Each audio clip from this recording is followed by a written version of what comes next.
Hi, I'm Kylie Minogue and you're watching Rage. Rage! Hello, wild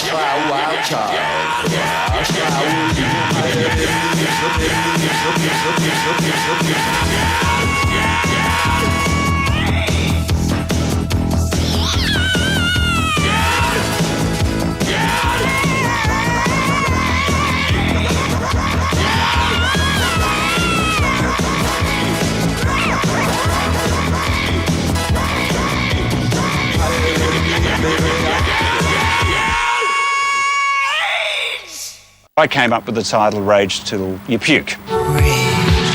Rage wasn't going to be interrupted. It wasn't going to be interrupted by commercials. It wasn't going to be interrupted by compare. It was going to be unrelenting. The head of entertainment went to the ABC board, and just before he saw the board, he rang me up, and I think his exact words were that he couldn't go before the ABC board and try and spruik for a show called Rage Till You Puke. So, it became Rage. The only bit of puke that remains is the Rage logo, which, if you actually have a good look at the colours inside the logo, it's the closest thing to vomit on Australian television.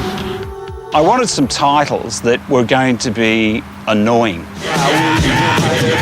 Something that was going to be extremely noisy. Hello, wild child. The Iggy Pop version of Real Wild Child was a contemporary sound for the time. It had been written by Johnny O'Keefe, so it still had an Australian reference to it. The soundtrack was produced and mixed at the ABC radio studios at Forbes Street by Keith Walker. And we just booked a session singer, and I demonstrated the scream that we required. And I think she took about 15 minutes to get over the shock of the scream, but eventually she got into it with great gusto. So between the two of us, we just kept screaming for a while. Then Keith and I went up to the control room, and basically I had control of a couple of quarter-inch machines, and Keith had a sampler, and we just mixed.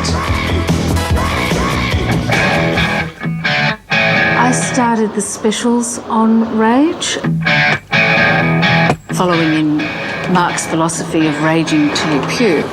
The first band that I did was AC/DC. Going to a show!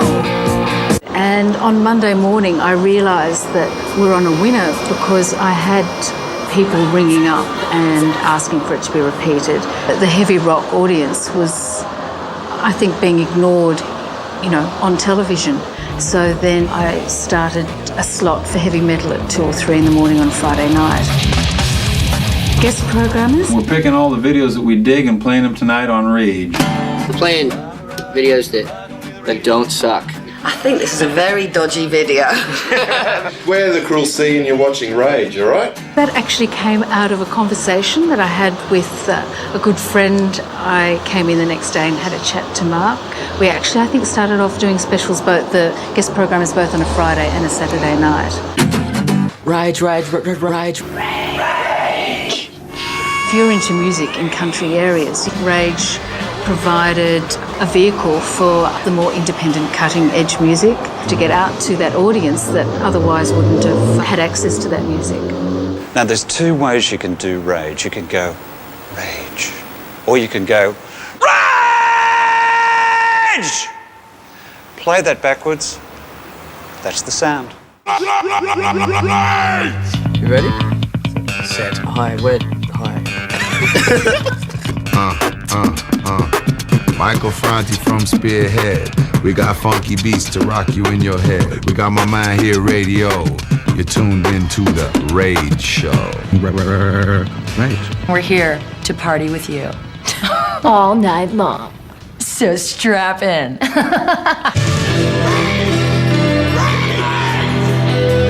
After the jury acquitted the 4 white police officers videotaped beating black motorist Rodney King.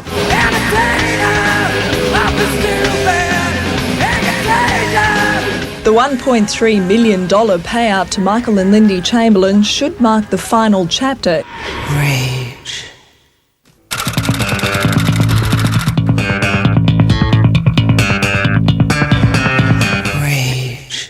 This is Alice Cooper, And this is Rage, and you better not turn it off, because I know where you live. Rage. Yo, check it out. It's SO1 and Mike, and I'm about to say happy bloody birthday, Rage, cause I'm on the red carpet, I'm bound to spark it, I get it, I'm not in your local market, I'm an underground hero, I'm above the clouds, I'm in and out like happy birthday, Rage. Happy birthday, Rage. Peace. Right, this is Television Drug of a Nation by Disposable Heroes of Hipocrisy. No, it's a really cool band. The best thing about this song, again, the lyrics, really, really powerful, really right in your guts. Turn off your television, forget it. But it was also the way the whole political thing works as well, and the way television's completely dominated by a small group of people. But the other thing I love about this song is the production, which is actually by Jack Dangers of Meat Beat Manifesto, which maybe come up after this. But the way he makes it suck and breathe, it's a real industrial sort of soundscape and all sort of weird television noises, double time, everything sort of like ripping around, and the whole sort of thing pulsates back and forwards. I love it. At the time I wrote it, I was really tripping off of how during the Gulf War, CNN was there to show you bombs going into little things and blowing up stuff, but they never ever showed the effects of the war in terms of the human casualties. And it led me to say, hey, television is a drug they're just trying to manipulate and control us with. And now I say, let's not be manipulated and controlled by television. But at the same time, don't just sit back and say, I hate the media, but rather let's become the media. And that's why I'm here. Spread my media.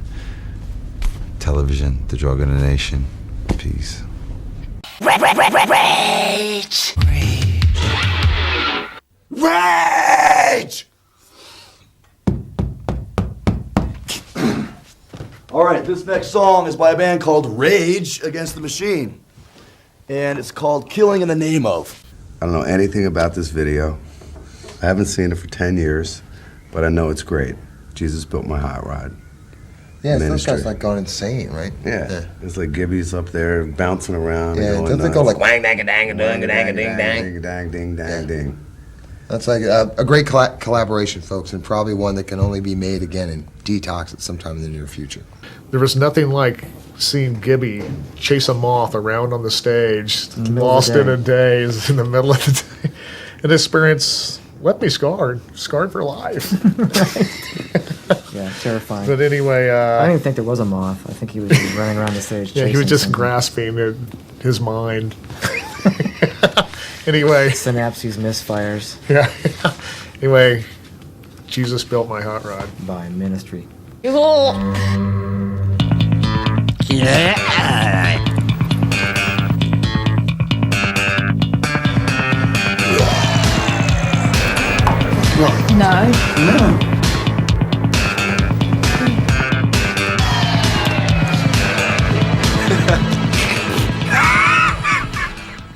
Coming up next is PJ Harvey, who, in my opinion, is one of the coolest female artists around today.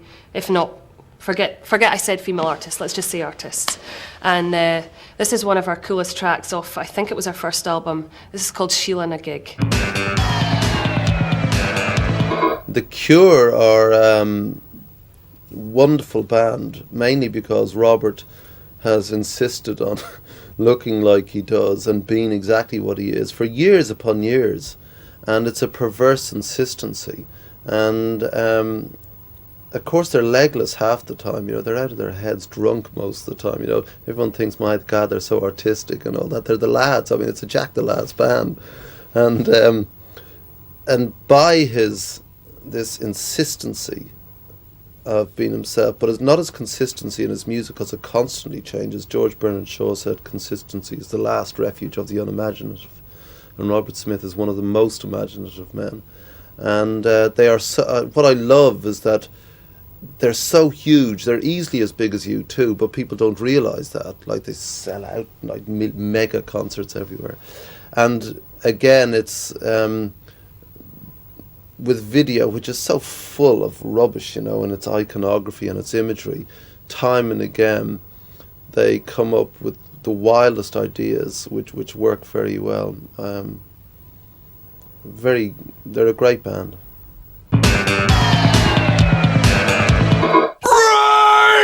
Rage. Rage.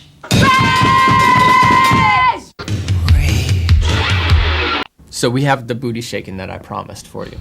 This is probably the ultimate booty shaking video, next to Rump Shaker. But this is the one I believe that started it all. Oh my God, Amanda, look at her butt. It is so Oh my God, big. It's huge. She's got back. We'd like to dedicate this next song to the Widow Jones, who has the greatest ass in the history of rock and roll. It's Sir Mix-a-Lot, Baby Got Back. Even White Boy's got a shout. This is the one video that all of us, right across the board, wanted to put on tonight, because basically anybody who comes up with the line, My Anaconda. your girlfriend's over yonder doing workout tapes with Fonda. Well, Fonda ain't got a motor in the back of her Honda. My Anaconda don't want none unless you've got buns, hun. It's a celebration of big butts. Even White Boy's got it out. Baby Got Back. Happy birthday, dear Rage. Happy birthday to you. Number 20. You can almost drink in America.